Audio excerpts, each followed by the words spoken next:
عليكم ورحمة الله وبركاته. حبايبي ومتابعين الجمال، وحشتوني جدا جدا جدا جدا من مطبخ ام سما. عاملين ايه يا امارات النهارده؟ كل سنة وانتم طيبين بمناسبة اول يوم من شهر رمضان الكريم، اعاده الله علينا وعليكم بالخير واليوم والبركات.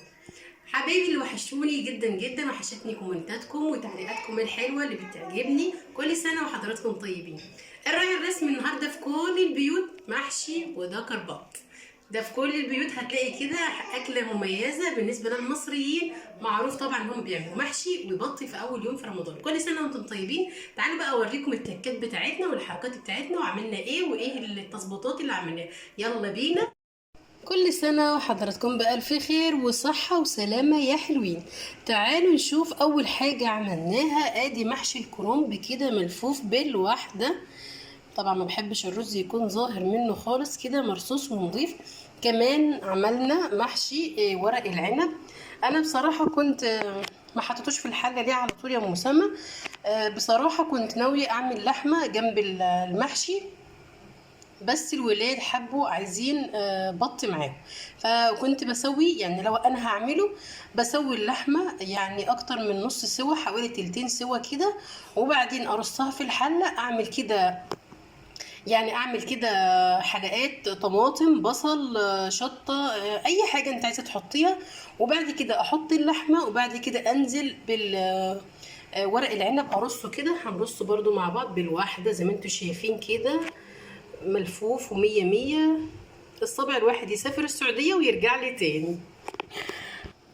خلاص كده جبنا حلة كده وحطينا فيها البصل، وحطينا فيها كمان الشطة حسب ما انت عايزة، ماشي. وانا بحب ارص الورق كده زي ما انتم شايفين. هوريكم الرصة المفضلة عندي لورق العنب. رصينا كده ورق العنب كده بالواحدة، بسم الله ما شاء الله، حاجة كده لوحده يتاكل كده من غير ما يستوي كمان. وادي كمان ورق الكرنب. بعد كده هجيب ليمون شرايح واقطعها عليه، بتخلي طعم ورق العنب تحفة جدا. ادي كمان حاطين على البوتاجاز دكر البط. طبعا دكر البط ده من تربية ام سما، ما بجيبوش من بره خالص. مفيش طبعا احسن من التربية البيتي، بتبقى حاجة نظيفة وحاجة مضمونة. يستوي ونشوف مع بعض شكل الاكل بتاعنا عامل ايه. غليت كمان لبن اعمل بيه ايه، وكنت هعمله مهلبية بصراحة، بس فكرت اعمل زبادي بيه، وبعد كده ان شاء الله اطلع لبن تاني ونعمل بيه مهلبية للاولاد.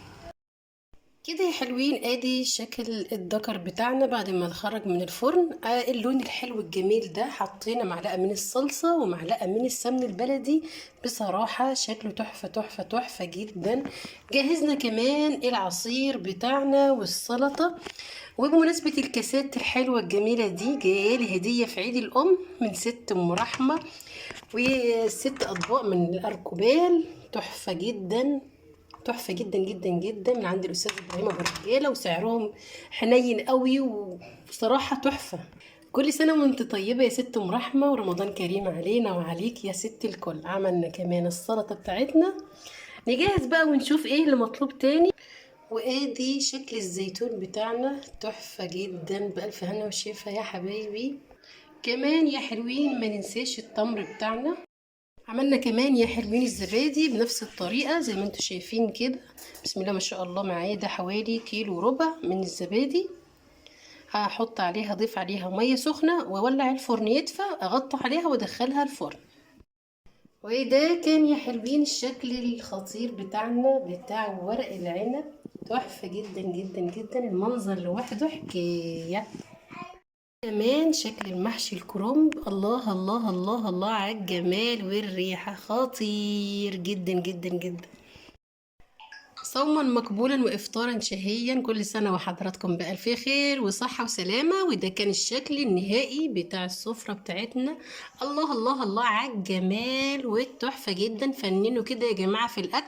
كل سنة وكل اخواتي وحبايبي وأصدقائي بألف خير وصحة وسلامة. اتمنى يكون الفيديو ده عجبكم ونال رضاكم. استنوني في وصفة جديدة وحلقة جديدة مع ام سما، ومع السلامة.